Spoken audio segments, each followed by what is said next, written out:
Hello there, my name's Mike. I'm going to be drinking a 2006 Dogfish Head 120-minute IPA today. It should be fun. Hold on to your hatches. I'm launching a new channel here to hopefully provide some entertainment, do some men's lifestyle type activities, and I thought the first episode would be wonderful to start with Dogfish Head.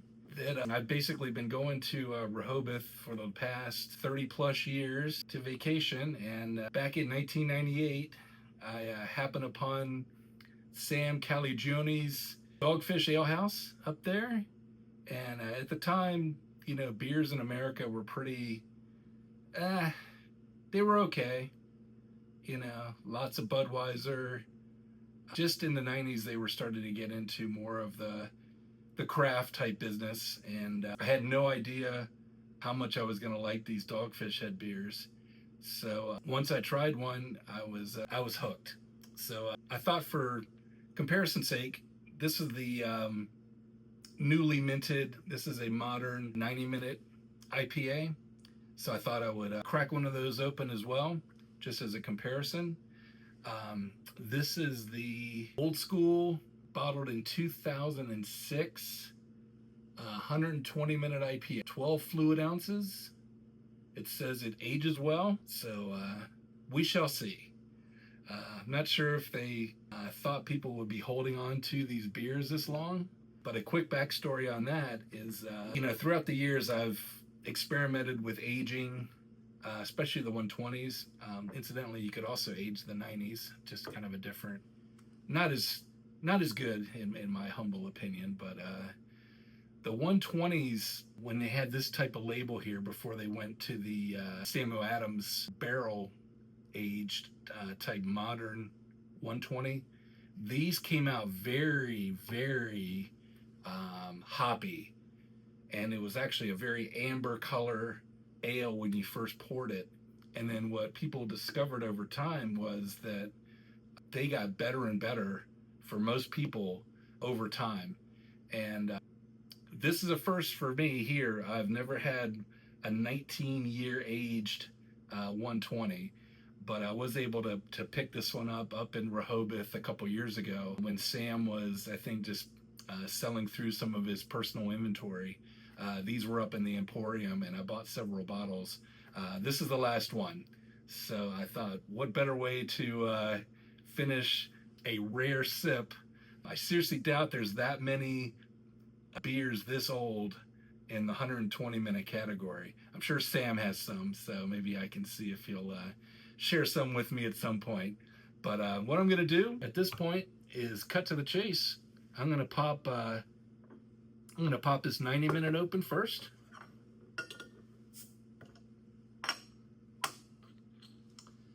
And I'm going to put it in a little larger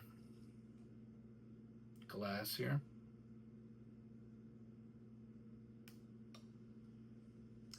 So, might be hard to see the color. I'm going to run some B-roll of close-ups of these beers, but this is a nice amber color, wonderful beer. Now here's the beast. I've let it warm up a little bit. Ideally, you want to drink these at about 55 or 60 degrees, kind of like a good Pinot Noir or a good Cab. You don't want it super cold, otherwise you're losing some of the flavor notes. The cap's even a little rusty, so I hope it's good. Here we go. Heard a little bit of fizz. There's the cap. Take a whiff. Whew! Wow. Caught cinnamon right off the bat.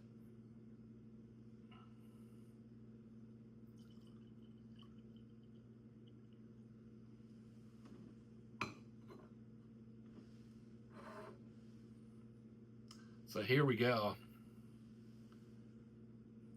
It almost looks like a stout at this point. It is wow. That smell is so good.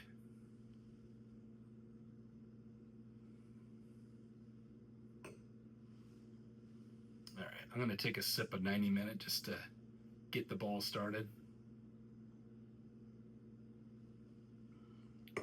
Yeah. Good beer. Weighs in at 9%. Lovely beer. All right. Now the star of the video. I'm going to go over a few things that were happening back in 2006, but this beer was one thing that was happening back in 2006. Those good folks at the brewery bottled this beer for me. So, cheers. Salute.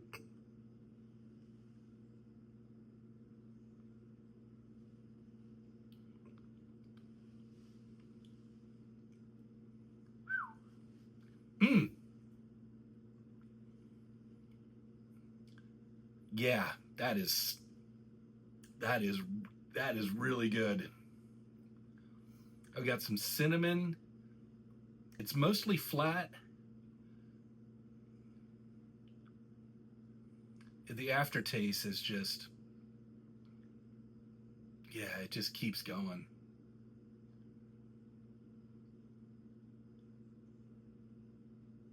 Yeah, wow, very nice. So I'm going to talk a little bit about the history of Dogfish Head. Certainly online, there's lots and lots of content. So if you wanted to, get a more in-depth overview or profile of Dogfish Head, there's plenty of other videos. Mine's focusing on drinking this lovely 120 today. Back in '95, they opened their first brew pub in Rehoboth Beach. Sam and Maria, his wife, Calagione. And my understanding is Sam started homebrewing back when homebrewing really wasn't a thing. He was in college, I believe he went to Brown, and he just started brewing beer just for his friends and just to see what he could do. There is actually an entire book on brewing up a business. So if you're interested in a deep dive, that tells Sam's story. But in a nutshell, he just had a passion for making beer and had a unique approach to these particular beers. And again, that's why I really do love these beers in particular. Before this, there was a Bass, there was Killian's made a English ale. There were some other beers overseas, pretty basic, but nothing along this approach of making batch type beers and making them specific for just a solid taste, nice finish, and strong beers. The 90 Minute is 9% roughly ABV. The 120s became one of the strongest IPAs ever made. They never really put the percentage on the bottle. It was anywhere between 18 and 20%. And then as they aged, they probably didn't go up or down too much. But like I said, they get so, it's a totally different beer as they age.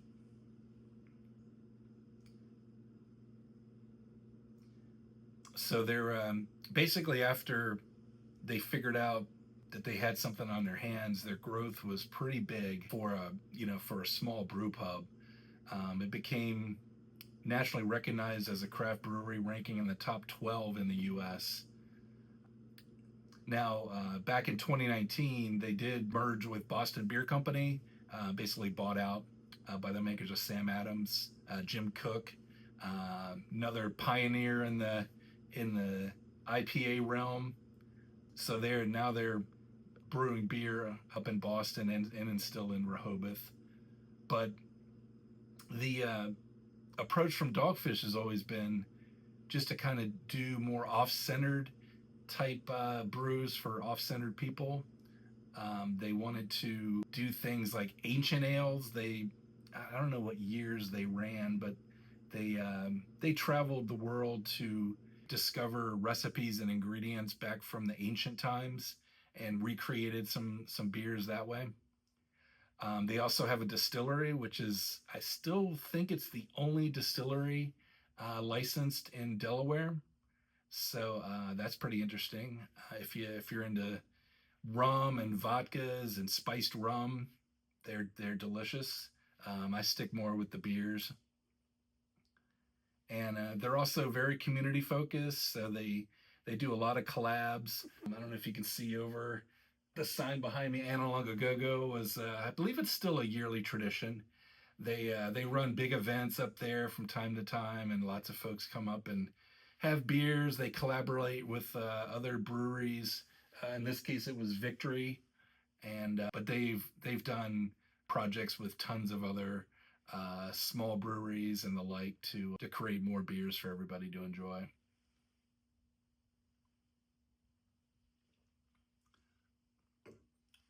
Wow, that is so good. Uh, so so 2006. That's what I'm focusing on. So here's some of the things happening back in 2006. The Lebanon War began in July. Military conflict between Israel and Hezbollah. Does that sound familiar these days? 19 years later, things are still raging over there. Hopefully, we'll have a nice conflict resolution here soon. Saddam Hussein was executed. That was on December 30. Human Genome Project was completed. Published the final chromosome sequence in Nature. A Eurovision Song Contest. I don't remember that. Twitter debuted, long before Elon Musk and the like. YouTube, which is my launch here today.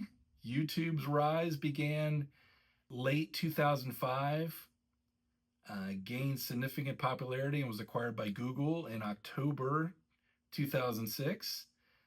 Nintendo Wii was launched.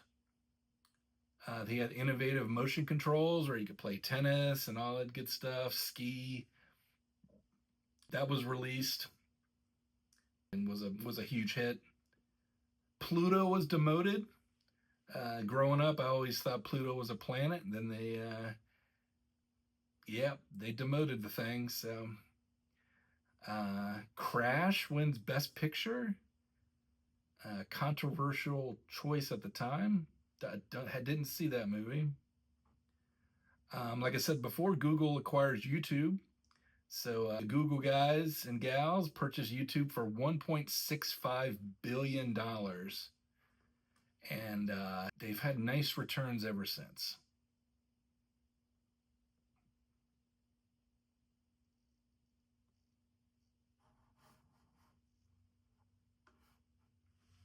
All right, I'm going to try some more 90 here.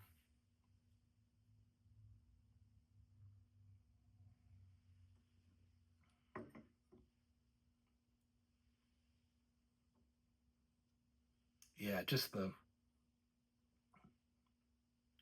smelling the yeah, I'm capturing a lot of cinnamon.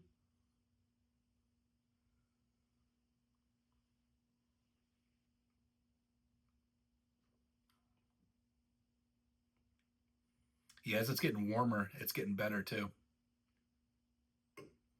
So that was a success. I was a little nervous. You never know. You could open an old bottle and it would just be no good. If any oxygen were to have gotten into the bottle, it would have ruined the beer. And like I said, I don't think they envision people keeping these unopened for 19 years. But looking at the inside of the cap, there's a nice plastic ring there. Everything's intact. It did pop a little bit. I could hear the some of the carbonation was still in the bottle. So lucked out on that. The last thing to note, and then I'll wrap up the video. I'm trying to make the videos between 10 and 15 minutes. Just kind of hit it and quit it, as they say. One note with the era of the 120s was back in 2010. I don't know if they have the same release schedule now, but they used to make the 120 batches just one time a year in December. It would take over a month to do, and then they would age them a little bit before they released them. But back in 2010, There's an article called "Don't Cry Over Spilt 120." They had a batch of 120 that they had to dump because it didn't live up to the standards of all the beer lovers that buy these things. Because for one, they're anywhere between 10 and 12, $15 a bottle. So they want to make sure they're right. And for whatever reason, they either couldn't get the alcohol percentage correct, or during the fermentation, or I don't know what process, but at some point it just they weren't getting where they needed to get to, and they decided to, instead of release a inferior product, they decided to dump it, which at the time I think was about a $1.5 million loss. So yeah, tough days there, but that shows the integrity of Dogfish Head and Sam and the crew there. So it was good and bad. So I'm glad they're still making them.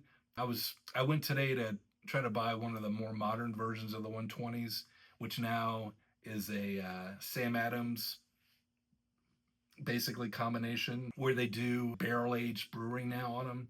So it's kind of like the Utopia, but in a more affordable bottle. So, nah, I don't like that as much as the old style. I preferred the ones that came out raw and really hoppy. They're a little more refined now, but I'm glad they're still making them. And certainly cheers to my first video. Hope you can like and subscribe, as they say. And I will see you on the next video. Cheers.